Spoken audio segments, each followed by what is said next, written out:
મિત્રો, મારી ઉંમર 26 વર્ષની છે અને હું એક નાનકડા ગામમાં રહું છું. અમારી પાસે થોડી જમીન છે. તે જમીનમાં હું મારા બાપુજી સાથે ખેતી કરું છું. થોડા દિવસથી હું જોઈ રહ્યો હતો કે મારી પડોશમાં એક છોકરી તેના પિયરમાં પાછી આવી હતી અને તે ખૂબ જ ઉદાસ દેખાતી હતી. તેની તબિયત પણ બગડેલી લાગતી હતી. પણ ખેતીના કામના કારણે હું લગભગ એક અઠવાડિયા સુધી તેની પાસે જઈ ન શક્યો. તે અને હું નાનપણથી જ મિત્ર હતા. મને તેને હંમેશા ગમતી હતી, પણ આ પ્રેમ માત્ર એક તરફથી હતો. તેણીએ મને ક્યારેય મિત્ર સિવાય બીજું કંઈ માન્યું જ ન હતું અને મેં પણ મારી લાગણીઓને કદી તેની સામે વ્યક્ત ન કરી. છતાં પણ આજે મને તે બહુ ગમે છે. હું વિચારી રહ્યો હતો કે તે સાસરિયામાં પાછી કેમ જતી નથી. આ જાણવા માટે હું એક દિવસ તેના ઘરે ગયો. હું જ્યારે ત્યાં પહોંચ્યો ત્યારે તે રસોડામાં કામ કરી રહી હતી.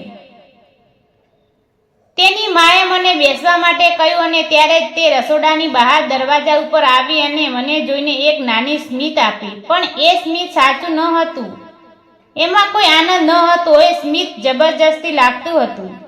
પહેલા તે ખૂબ જ હસતી અને ખેલતી હતી, પણ હવે રહસ્ય ક્યારેય ગુમ થઈ ગયું હતું. થોડા સમયમાં તે મારા માટે ચા લઈને આવી. ત્યારે તેની મા બોલી, હું ખેતરમાં જાઉં છું, તમે બંને થોડી વાતો કરો. અને તે હંમેશા નારાજ રહે છે. તું એને થોડું સમજાવે. એમ કહીને ખેતરમાં ચાલ્યા ગયા. હવે હું અને તે બંને ઘરમાં એકલા હતા. મેં તેને બોલાવી. તે ધીમે ધીમે મારી પાસે આવીને મેં કહ્યું, તું સાસરે પાછી કેમ નથી જતી અને તું આટલી ઉદાસ કેમ છે? તારા ચહેરા પરથી પૂરી રીતે ખુશી ગાયબ કેમ થઈ ગઈ છે? મેં તેના હાથ પકડીને કહ્યું, મારી તરફ જો. એણે મારી તરફ જોયું અને તેની આંખોમાં આંસુ આવી ગયા. પછી એ રડવા લાગી અને રડતા રડતા બોલી, મારા લગ્નને હવે 2 વર્ષ થયા છે. શરૂઆતમાં બધું ઠીક ચાલતું હતું. મારા પતિ મને બહુ પ્રેમ કરતા હતા, પણ ધીમે ધીમે બધું બદલાઈ ગયું. મારી તબિયત બગડવા લાગી. મારું વજન વધી ગયું. તે આ ગમતું ન હતું. તેને પતળી ને સ્લિમ પટલી જોઈતી હતી. મારા જાડપણને કારણે એણે મારી સાથે ખરાબ વ્યવહાર કરવાનું શરૂ કર્યું. તેના મિત્રો અને સગા પણ મારી મજાક ઉડાવવા લાગ્યા અને તે મને ત્રાસ આપતા મારપીટ કરતો. તેણે મને ઘરે બહાર લઈ જવાનું પણ બંધ કરી દીધું, કારણ કે એને લાગતું હતું કે લોકો તેને મજાક ઉડાવશે. આ બધાની વચ્ચે એણે બીજા લગ્ન કરી લીધા. પછી તો એને મારી તરફ નજર ન નાખી. મારા સાસરિયામાં મારો ખૂબ જ ખરાબ હાલ થવા લાગ્યો. એક અઠવાડિયા પહેલા તે મને પિયર મૂકી અને ચેતવણી આપી કે જો હું પાછી સાસરિયામાં જઈશ તો તે મારી સાથે ખૂબ ખરાબ કરશે. એણે તો એક વખત મને કૂવામાં પણ ધક્કો મારી દીધો હતો. જો હું જોરથી બૂમો પાડી ન હોત તો ગામના લોકો બચાવવા પણ ન આવ્યા હોત. તેની વાત સાંભળીને મારું દિલ તૂટી ગયું અને હવે એ પણ પૂરેપૂરી તૂટી ચૂકી હતી. તેણે કહ્યું કે હવે તે ક્યારે પણ સાસરિયામાં પાછી નહીં જાય. અહીંયા પિયરમાં જ રહેશે.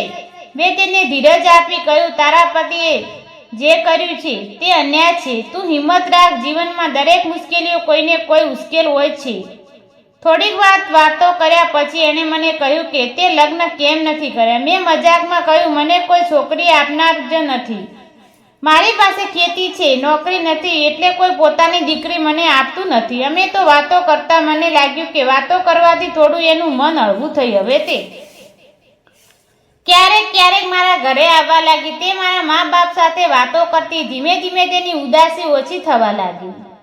અમારી જમીન બાજુમાં હતી, એટલે ક્યારેક અમે બપોરને ભોજન પણ સાથે જ લેતા. તેની સાથે વાતોમાં સમય કઈ રીતે વીતી જતો તે ખબર જ ના પડતી. મારા દિલમાં તેને પ્રત્યે પ્રેમ કદી ઘટ્યો જ ન હતો. મને તેની સાદાઈ, તેની નિર્દોષતા અને એનો નર્મલ દિલ હંમેશા તેની તરફ આકર્ષિત કરતો હતો. તે ક્યારેક મને જોઈને વ્યવસ્થિત કરતી, ત્યારે મને લાગતું કે હવે એની આંખોમાં પણ મારા માટે ખાસ લાગણી છે. એક દિવસ તે મારી માટે મેથીના થેપલા બનાવીને લઈ આવી. ઘરે એકલો હતો. તેને મને ખવડાવ્યા. મેં તેને મેથીના થેપલાની પ્રશંસા કરીને કહ્યું, તારા હાથનો સ્વાદ અદ્ભુત છે. તારા પતિએ તારી સાચી કિંમત ક્યારેય જાણી જ નહીં. આ સાંભળીને તેની આંખોમાં ફરી આંસુ આવી ગયા.